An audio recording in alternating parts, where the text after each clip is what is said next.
1978 എനിക്ക് ഞാൻ കേരളത്തിൽ IAS പങ്കുചേരാൻ ഭാഗമാകാൻ സാധിച്ചത്.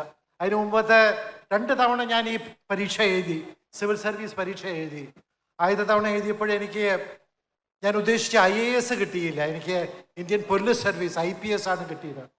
പക്ഷെ എനിക്ക് IAS തന്നെ കിട്ടണമെന്ന് ഒരു നിർബന്ധം ഉള്ളത് കൊണ്ട് ഞാൻ വീണ്ടും എഴുതിയിട്ട് ഞാൻ ഇന്ത്യൻ പോലീസ് സർവീസിൻ്റെ ട്രെയിനിങ്ങിൻ്റെ ആസ്ഥാനമായ ഹൈദരാബാദിൽ 1 വർഷത്തെ പോലീസിൻ്റെ ട്രെയിനിങ്ങൊക്കെ പരിശീലനമൊക്കെ ഭാഗമായി പോലീസ് യൂണിഫോമൊക്കെ ഇട്ട് ASP എന്നുള്ള റാങ്കിലൊക്കെ 1 വർഷം നടന്നു.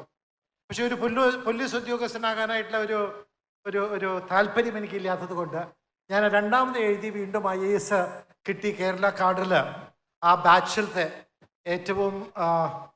ഏറ്റവും ടോപ്പർ ആയിരുന്നു എന്ന് മാത്രമല്ല, ആ ബാച്ചിലത്തെ ഏറ്റവും ചെറുപ്രായക്കാരനായിരുന്നു ഞാൻ. അത് 1978 എൻ്റെ ആദ്യത്തെ പോസ്റ്റ് ട്രെയിനിങ് 1 വർഷം. IAS കയറിയാൽ 2 വർഷത്തെ ട്രെയിനിങ് ഉണ്ട്. അതിലത്തെ 1 വർഷത്തെ ട്രെയിനിങ് മസൂറിയിലെ Lal Bahadur Shastri national academy of അഡ്മിനിസ്ട്രേഷനിലാണ്. മസൂറി എന്ന് പറഞ്ഞാൽ ദേഹ്രാദൂൺ ഹിമാലയ പർവ്വതങ്ങളുടെ ഭാഗമായിട്ടുള്ള ഒരു ഹിൽ സ്റ്റേഷനാണ്. ഒരു നല്ല തണുപ്പൊക്കെയുള്ളൊരു സ്ഥലമാണ്. ദേഹ്രാദൂണിൽ നിന്ന് മുകളിലേക്ക് കയറുമ്പോൾ ഇത് 13,000 മീറ്റർ അടി ഉയരത്തിലുള്ള ഒരു സ്ഥലമാണ്. അതിലത്തെ 1 വർഷത്തെ ട്രെയിനിങ് അവിടെ. പിന്നെ 1 വർഷത്തെ ഏത് സംസ്ഥാനത്തിലേക്കാണോ നിങ്ങൾക്ക് അലോട്ട്മെൻറ്റ് കിട്ടുന്നത് അവിടെ ഒരു ജില്ലയിൽ ആണ് ട്രെയിനിങ്. എനിക്ക് ടോപ്പർ ആയതുകൊണ്ട് തന്നെ എനിക്ക് കേരളം തന്നെ കിട്ടി. കേരളത്തിൽ വന്ന് എറണാകുളം ജില്ലയിലായിരുന്നു എനിക്ക് ട്രെയിനിങ്. അപ്പോൾ തീർച്ചയായിട്ടും ഞാൻ പറയുകയാണെങ്കിൽ ഇന്ന് നിങ്ങളുടെ മുമ്പാകെ ആയിരക്കണക്കിന് തൊഴിൽ മേഖലകൾ, കായിക മേഖലകൾ, ജീവിതത്തിൽ ഒരു കരിയറായിട്ട് അത് പല രംഗങ്ങളിലാകാം. ഒരു കലാകാരനാകാം, ഒരു കലാകാരിയാകാം, ഒരു കായിക ക്രിക്കറ്ററാകാം, ഫുട്ബോളറാകാം, ഒരു കമൻറ്റേറ്ററാകാം. ഒരുപാട് ഉണ്ടെങ്കിലും ജോലി ഒരുപാട് തരത്തിലുള്ള ജോലികളുണ്ടെങ്കിൽ, ഗൂഗിൾ പോലെ അല്ലെങ്കിൽ മൈക്രോസോഫ്റ്റ് പോലെ ഒരുപാട് തരത്തിലുള്ള ജോലികൾ നിങ്ങളുടെ മുമ്പാകെ ഉണ്ടെങ്കിലും ഞാൻ പറയുക ഇതിലൊക്കെ ഉത്തമമായിട്ടുള്ളത് ഒരു ഇന്ത്യൻ സിവിൽ സർവീസ് ഉദ്യോഗസ്ഥനോ ഉദ്യോഗസ്ഥയോ ആകുക എന്നതാണ്. അത് നിങ്ങൾക്ക് ഒരു സിവിൽ സർവൻ്റ് ആയാൽ അത് IAS ആകട്ടെ, IPS ആകട്ടെ, 22 സർവീസ് മേഖലകളുണ്ട്.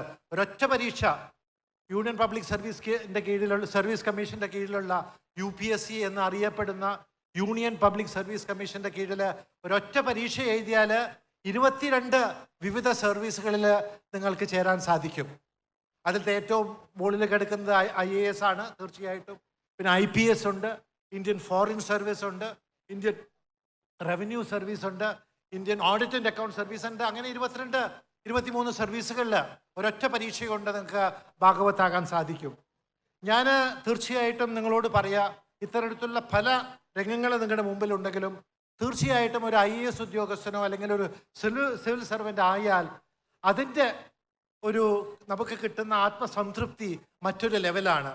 ഗൂഗിളിലൊക്കെ പോയാൽ, മൈക്രോസോഫ്റ്റിൽ പോയാൽ നിങ്ങൾക്ക് കിട്ടുന്ന ലക്ഷങ്ങൾ ശമ്പളം 2-3 ലക്ഷമൊക്കെ മൈക്രോസോഫ്റ്റിൽ കിട്ടുമായിരിക്കും. അത് കിട്ടില്ല. പക്ഷെ നിങ്ങൾക്ക് കിട്ടുന്ന ആത്മസംതൃപ്തി ഉണ്ടല്ലോ, അത് ലക്ഷങ്ങളല്ല, അത് കോടികളായിട്ടുള്ള ഒരു ആത്മസംതൃപ്തി ആയിരിക്കും. മറ്റുള്ളവർക്ക് അധികാരം ഒരു വശത്തെ അധികാരം നിങ്ങൾക്ക് ഒരുപാടുണ്ട്. ആ അധികാരം നല്ല കാര്യത്തിന് ഉപയോഗിച്ചാൽ നിങ്ങൾക്ക് കിട്ടുന്ന ആത്മസംതൃപ്തി, ഒരു റോഡില്ലാത്തവർക്ക് റോഡ് പണിത് കൊടുക്കുക, ഒരു പാലമില്ലാത്തവർക്ക് പാലം പണിത് കൊടുക്കുക, വീടില്ലാത്തവന് വീട് കൊടുക്കുക, പട്ടിണി കിടക്കുന്നവർക്ക് അവർക്ക് ഭക്ഷണം കഴിക്കാനായിട്ട് ഭക്ഷണത്തിൻ്റെ സംവിധാനം ഉണ്ടാക്കി കൊടുക്കുക. ഇതൊക്കെ ചെയ്യാൻ സാധിക്കുന്നത് ഏത് ഗൂഗിളിലോ ഏത് മൈക്രോസോഫ്റ്റിലും സാധിക്കില്ല. അത് നമ്മുടെ ഇന്ത്യൻ സിവിൽ സർവീസിൽ മാത്രമേ അത് ചെയ്യാൻ സാധിക്കുകയുള്ളൂ. അതുകൊണ്ട് അല്പം ബുദ്ധിമുട്ടാണ് ഇതിനകത്ത് കിട്ടാനെന്നുള്ള ഭയപ്പാട് കൊണ്ട് ഇത് ശ്രമിക്കാതിരിക്കരുത്. ബുദ്ധിമുട്ടി പഠിച്ചവർ തന്നെയാണ് നിങ്ങളെപ്പോലെയും എന്നെപ്പോലെയുള്ളവർ ഇന്ന് സർവീസിൽ ഏറ്റവും ഉന്നത സ്ഥായികളിലുള്ളത്. ബുദ്ധിമുട്ടാണ്. വെറുതെ ഒരു പരീക്ഷ പോയി ലാഘവ ബുദ്ധിയോടുകൂടെ എഴുതിയാൽ കിട്ടാൻ പോകുന്ന ഒന്നുമല്ല. ഞാൻ ആദ്യം ഇതിനു വേണ്ടി ശ്രമിച്ചപ്പോൾ 4 മാസം കുത്തിയിരുന്ന് പഠിച്ചു. രാത്രിയും പകലും സൂര്യൻ ഉദിക്കുന്നതും സൂര്യൻ അസ്തമിക്കുന്നതും കാണാതെ പഠിച്ചു. എന്നിട്ട് പോലും IPS ആദ്യത്തെ തവണ കിട്ടിയുള്ളൂ. രണ്ടാമതും IPS നിന്ന് ലീവ് എടുത്ത് ട്രെയിനിങ്ങിന് പോകുന്നതിന് മുമ്പ് ഞാൻ ലീവ് എടുത്തുകൊണ്ട് 4 മാസത്തെ ലീവ് എടുത്തുകൊണ്ട് വീണ്ടും പഠിച്ചു, വീണ്ടും ഈ പറഞ്ഞ പോലെ 3-4 മാസം. ഇപ്പോൾ ഒരു തവണ എഴുതിയത് കൊണ്ട് ഒരു എക്സ്പീരിയൻസ് ആയി. ഏത് വിഷയങ്ങൾ എടുത്താൽ നല്ല മാർക്ക് കിട്ടും, ഏത് വിഷയങ്ങൾ എടുത്താൽ മാർക്ക് കുറയും, ഇന്റർവ്യൂവിൽ എങ്ങനെ ചെയ്യണമെന്നുള്ളതിനെ പറ്റി ഒരു ഒരു ഒരു ഒരു ഒരു ആത്മവിശ്വാസം കൂടി. അതുകൊണ്ട് രണ്ടാമത്തെ തവണ 3-4 മാസം ഇരുന്ന് പഠിച്ച് എഴുതിയപ്പോൾ തന്നെ എനിക്കറിയാമായിരുന്നു ഇത്തവണ എനിക്ക് കിട്ടുമെന്ന്. ഇന്റർവ്യൂവിലും വളരെ ഭംഗിയായിട്ട് ചെയ്യാൻ സാധിച്ചു. അതുകൊണ്ടാണ് എനിക്ക് IAS ഞാൻ നേരത്തെ സൂചിപ്പിച്ചതുപോലെ കേരള കാഡർ, സ്വന്തം കാഡർ കിട്ടുക എന്ന് പറഞ്ഞാൽ, IAS കിട്ടുക എന്ന് പറഞ്ഞാൽ വലിയ കാര്യം തന്നെ. അതിൽ സ്വന്തം കാഡർ കിട്ടുക എന്ന് പറഞ്ഞാൽ, സ്വന്തം സംസ്ഥാനം കിട്ടുക എന്ന് പറഞ്ഞാൽ അതിലും വലിയ കാര്യം. അതിൽ തന്നെ ഏറ്റവും നമ്പർ 1 ടോപ്പർ ആകുക എന്ന് പറഞ്ഞാൽ ഒരു വലിയ കാര്യമാണ്. ഞാനിത് പറയുന്നത് നിങ്ങൾക്കും ഇതുമാകാം എന്ന് അടിവരിയായിട്ട് സൂചിപ്പിക്കുകയാണ്. ഇതെനിക്ക് പറ്റില്ല എന്നുള്ളൊരു തെറ്റിദ്ധാരണ വരരുത്.